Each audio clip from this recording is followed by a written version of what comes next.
A Spanish expatriate painter, sculptor, printmaker, ceramist, and stage designer, Picasso became one of the greatest and most influential artists of the 20th century. His prolific output includes over 20,000 paintings, prints, drawings, sculptures, ceramics, theater sets, and costumes that convey countless intellectual, political, social, and romantic messages. His creative styles transcend realism and abstraction, cubism, neoclassicism, surrealism, and expressionism. Picasso was born in Malaga, Spain on October 25, 1881. He grew up in a family that had an ongoing art background. He began painting as a young child and eventually made his way to Paris in 1900 when he was only 19. From 1901 to 1904, Pablo's artwork went through a phase called the Blue Period. During this time, Picasso painted many canvases depicting the miseries of the poor, the ill, and those cast out of society. He too knew what it was like to be impoverished, having been nearly penniless during all of 1902. This work is called The Old Guitarist, and it was painted in 1903. Some believe it is reminiscent of the works of El Greco, who Picasso admired. In 1904, his work phased into the Rose Period, which lasted until 1906. During this time, Picasso began using more optimistic moods and warm, brighter colors, such as pink, giving the name the Rose Period. This particular work is called Family of Acrobats with Monkey, and it was painted in 1905. This particular painting is significant because of the style and fluency of line used by Picasso. It suggested more abstract work and his contribution to Expressionism during the Rose Period. In 1907, Picasso, on a trip to a Parisian museum, became impressed with African sculptures, and his artwork evolved into a phase called the African period. Here we have Les Demoiselles d'Avignon, which was painted in 1907. He tried to combine the angular structure of the primitive art and his new ideas about cubism. This painting is a good example of Picasso's early attempts at cubism. Here's the angles, a lot of the angular stuff you'll see in my later works. After the African period, Picasso moved totally into Cubism, which lasted from 1909 until 1915. Cubism is essentially the fragmenting of three-dimensional forms into flat areas of pattern, color, and overlapping and intertwining so that the shapes and parts of the human anatomy are seen from the front and the back at the same time. The style was created by Picasso in tandem with his great friend Georges Braque. Cubism can be divided into two stages. The first went from 1909 until 1912. It was called Analytical Cubism. During this stage, Picasso used monochrome brownish and neutral colors. He took apart objects and analyzed them in terms of their shapes. Here we have Girl with a Mandolin, which was painted by Picasso in 1910. He gives up a central perspective and splits forms up into two facet-like stereometric shapes. By 1912, Analytical Cubism had seen enough. The second stage, which lasted from 1912 until 1915, can be called Synthetic or Collage Cubism. He began composing still lifes of cut and pasted scraps of material, with only a few lines added to complete the design, such as Still Life with Chair Caning, which was done in 1912. Collages such as this led to Synthetic Cubism, which is described as paintings with large schematic patterns, such as the main part of my presentation, Picasso's guitars, which spanned from 1912 until 1914. Picasso's Guitars, 1912 to 1914, explores this breakthrough moment in Cubism and in the 20th century art, bringing together collages, constructions, drawings, paintings, and photographs created by the artist as he moved between studios in Paris and the south of France in the years immediately prior to World War I. In 1912, Pablo Picasso made a guitar, cobbled together from cardboard, paper, string, and wire, materials he cut, folded, threaded, and glued. Picasso's instrument resembled no artwork ever seen before. The combination of elements that comprise this cardboard structure broke with traditional two-dimensional art practices, not only in terms of incorporating materials such as cardboard, string, and the wire, but also because these materials refer to modern life in the streets, in the studios, and in the cafes. Picasso started with flat sheets of cardboard. He drew out the shapes that drew the guitar.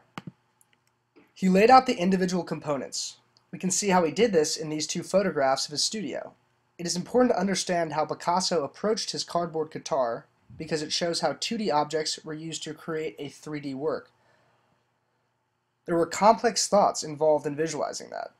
It's impressive how Picasso did that. The guitar is represented simultaneously from several angles. Although the observer is limited to one perspective, he can see sections of both the front and the rear. It is made of 7 parts. The back, which is back here, the box-like form, the threads hold the box together. There are right angles everywhere. The face, right here. Triangle head, up on the top. The stalk. There are small frets that goes across the neck. The neck itself, which is this folded piece of cardboard in the back. And the sound hole. And strings go across all over. And there's one long thread that snakes across the hold. It's very recognizable as a guitar, but in essence it's not. He plays with the geometry. Things that are supposed to be popping out are popping in, like right here. And so if we take a step back, think about it. There was classical sculpture, right? And there was also geometric sculptures. No one had ever made a sculpture of a guitar. Picasso challenged people's notion of art. See, we make guitars, not sculptures of them. It represents the essence of the thing. Here, the fingerboard can't work, so he's not making a fingerboard. A guitar is perceived through a set of associations, formed by assembling such signs as strings and pegs, a silhouette of the profile, the contour of the neck, a piece of wood, and some musical notes. By synthesizing these signs, Picasso creates a new guitar, one that does not imitate any existing guitar. The spectator can therefore identify it without depending on its visual aspects. Picasso presents a concrete object, one that does not represent another object, but instead an object in itself. Let's focus on the language of depiction. Notice the contours of the guitar. Here, I'll draw something. Notice the contours of the guitar right here and right here. Right there. The S curve on both sides. See how they aren't in the same place?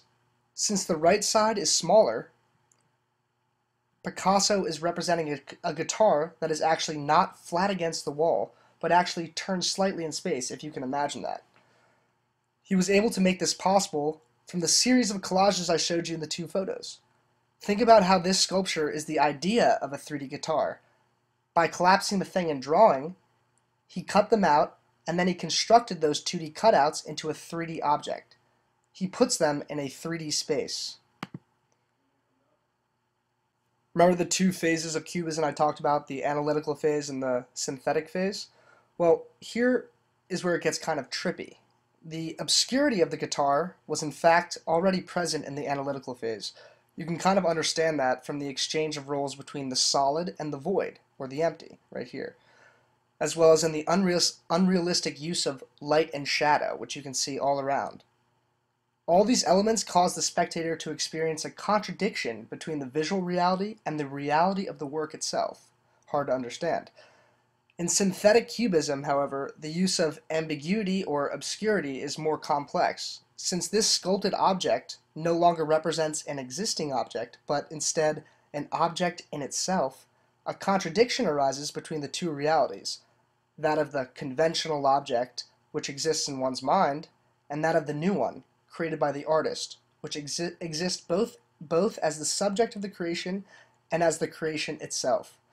If you understand that, congratulations. Lastly, in 1914, Picasso reiterated his fragile construction of the cardboard guitar in a more fixed and durable sheet metal form. The two guitars, one in cardboard, one in metal, bracket an intense period of experimentation in which Picasso embraced ready-made materials, artisans' techniques, and common still-life subjects which all embody the goal of Cubism. After Cubism ended, Picasso went on to embrace a more classical style in his paintings, drawings, and sculptures, and he continued to produce more and more influential work. His most profound impact on the art world will always be in his inception of Cubism. After a long, prolific career, he died on April 8, 1973, in Meudon, France. Goodbye.